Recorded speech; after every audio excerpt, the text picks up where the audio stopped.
Ton के 4 AC लगवाए हैं जहां बैठा है, और लड़के ही मासा काटत है। तो अपनों की तो एसी निकलवाई। जमीन है वो एलबीएस की नहीं है, लेकिन इस पे लिखा है एलबीएस स्टैंड, मोहर लगी हुई है एलबीएस कॉलेज की। ये 10-10 रुपए छात्रों से लिया जा रहा है। कॉलेज के प्राचार्य से भी बात किया हूँ कि इन बच्चों से आके बात करिए जा रहा है। ये तो सीधे सीधे गुंडा टैक्स ले रहे हैं। आप एक मिनट साइड होना। अगर आपके पास, अगर आप 4 व्हीलर से आ रहे हैं तो आपकी गाड़ी सुई से अंदर, आप बड़े आदमी हैं तो गाड़ी आपकी अंदर खड़ी हो सकती है। जकरे साइकिल हुआ, एक एक दिन ट्रैक्टर लेके आओ, सब अंदर खड़ी करो, ट्रैक्टर सा हो, चौपहिया सा हो, सब अंदर खड़ी के माध्यम से हमें पढ़े लिखे नेता मिलेंगे, एटलीस्ट ग्रेजुएट नेता मिलेंगे। तो हम इन सारी बाजार से आ रहे हैं तो आपकी गाड़ी सुई से अंदर, आप बड़े आदमी हैं तो आए थे तो 10 लाख रुपए इस कॉलेज को दिए थे। 10 लाख रुपए इस कॉलेज को दिए गए थे कि आप वाचनालय को डेवलप कर सकते हैं। कुलदीप शुक्ला आप लोग देख रहे हैं गोंडा जनता की आवाज। आपको बता दें कि इस समय एलबीएस कॉलेज के गेट के सामने कुछ छात्र धरना दे रहे हैं, जो कि आज 8वां दिन है। और अभी आप जानते हैं कि रामस्वरूप यूनिवर्सिटी का मामला था, और रामस्वरूप यूनिवर्सिटी के मामलों को लेकर राष्ट्रीय छात्र पंचायत के राष्ट्रीय अध्यक्ष शिवम पांडे लखनऊ थे, और अब लखनऊ से वो आज धरने का समर्थन देने गोंडा एलबीएस कॉलेज आए हैं। और हम इन्हीं से बातचीत करते हैं और जानने का पूरा प्रयास करते हैं। जी है, हम इनसे बातचीत करते हैं, जानते हैं। शिवम जी, आज यहाँ आना हुआ, कैसे आना हुआ? देखिए, यहाँ पे कुछ छात्र लगातार 8 दिनों से धरने पे बैठे हुए हैं।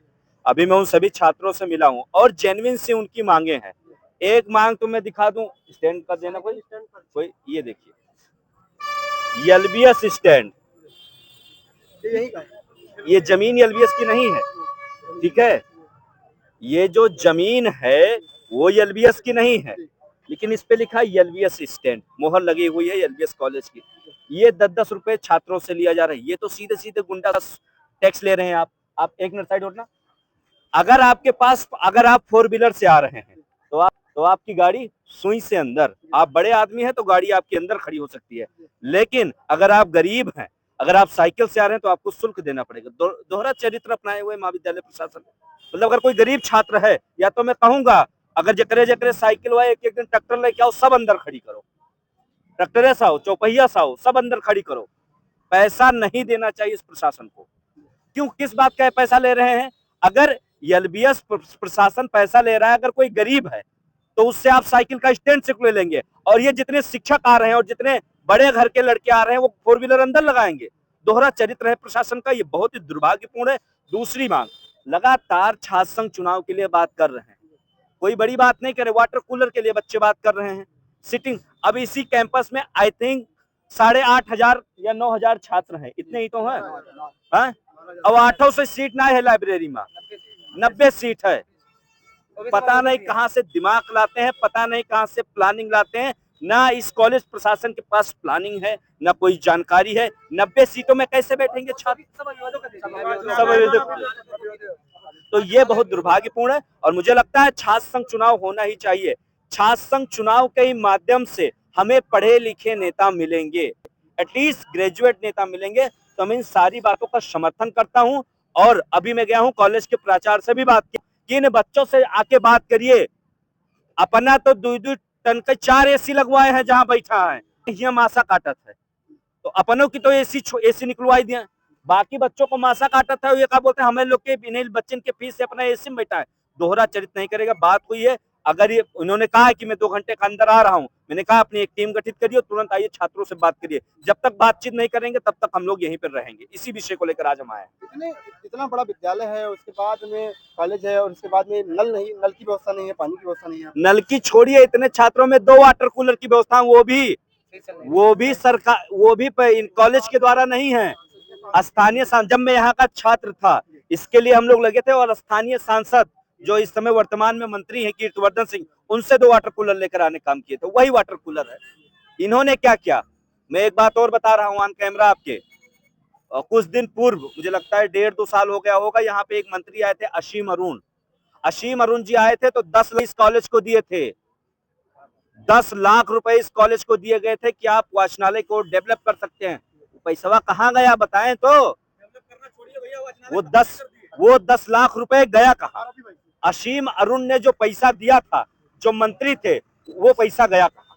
कुछ दिन पूर्व आप भी बैठे थे, आपको ब्रिजभूषण शरण सिंह आए थे पानी पिलाकर और आपका प्रश्न छुड़वाए थे, वो क्या था कारण? देखिए, इन्हीं सब बिंदुओं को लेकर हम बैठे थे। हमारी प्रमुखता से मांग थी छात्र संघ चुनाव, नहीं हुआ। आश्वासन, प्राचार्य साहब भी आए थे, आश्वासन दिया गया। छात्र संघ चुनाव था, लाइब्रेरी था, कैमरे को लेकर था, तो बाकी सारी मांगे तो मानी गई थी, लेकिन जो अहम मुद्दा था छात्र संघ चुनाव, उसको नेग्लेक्ट कर दिया गया था। हमारी कैमरे को लेकर बात थी। इधर ये ग्राउंड जब था, जब हम बैठे थे, तो ये ग्राउंड पूरा धान बोए लायक रहा, बहुत गंदा रहा। तो इस पे हमारी शिकायत की, इसको सही किया जाए। और सीसीटीवी कैमरास नहीं लगे हुए थे, उसको लेकर बात थी। वाईफाई को लेकर बात थी। तो सारी मांगे उसमें मानी गई थी, एक्सक्यूट भी किया गया था। प्रिंसिपल साहब तब ज्वाइनिंग ही कहते, नए नए आए थे। एक मांग जो छात्र संघ चुनाव थी, वो हमारी नहीं मानी गई। वो क्या होगा?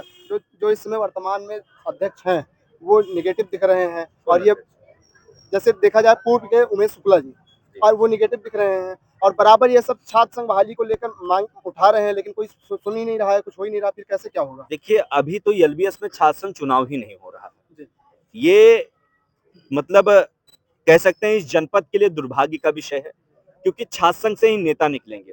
इस देश के छात्र संघ ने, मुझे लगता है, देश को प्रधानमंत्री दिया, बड़े बड़े नेता दिए हैं, लेकिन आज छात्र संघ की जब नर्सरी सूनी पड़ी हुई है, उसकी हत्या कर दी गई, उस पर तेजाब डाल दिया गया है। अगर आप कैमरा और आगे लाए, मैं आपको दिखाता हूँ।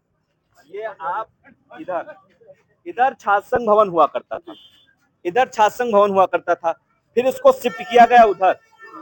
अगर जब छात्र संघ भवन यहाँ गिरा तो गया कहाँ? उधर बनवाया गया था जहाँ पे वो इग्नू और वो सब चल रहा है। तो सबसे बड़ा प्रश्न ये है कि जब छात्र संघ का पैसा लिया जा रहा है छात्रों से, तो छात्र संघ भवन गया कहाँ? और छात्र संघ भवन अगर गायब है, तो जो छात्र संघ चुनाव के नाम पे बच्चों से पैसा लिया गया, वो पैसा जा कहाँ रहा है? ये बड़ा प्रश्न है। प्रशासन खा रहा है, शासन खा रहा है कॉलेज का, मैं साफ साफ कह रहा हूँ।